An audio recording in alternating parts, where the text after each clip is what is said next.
আম্মা জান, আবারও ইচ্ছে করে আপনার শাসন পেতে, আবারও ইচ্ছে করে আপনার মুখ থেকে বকাঝকা শুনতে, আবারও ইচ্ছে করে আপনার বারণ করা সত্ত্বেও সেই কাজ করে আপনার হাতে মার খেতে, আবারও ইচ্ছে করে টাইম মতন খানা না খাইলে আপনি বকাঝকা করবেন সেগুলো শুনতে। কিন্তু এখন আমি পরিস্থিতির শিকার। ইনশাল্লাহ আবারও সেই দিন আমার জীবনে আসবে।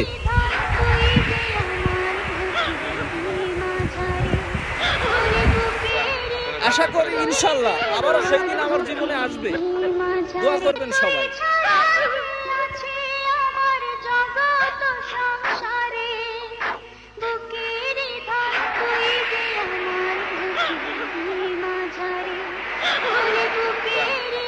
করে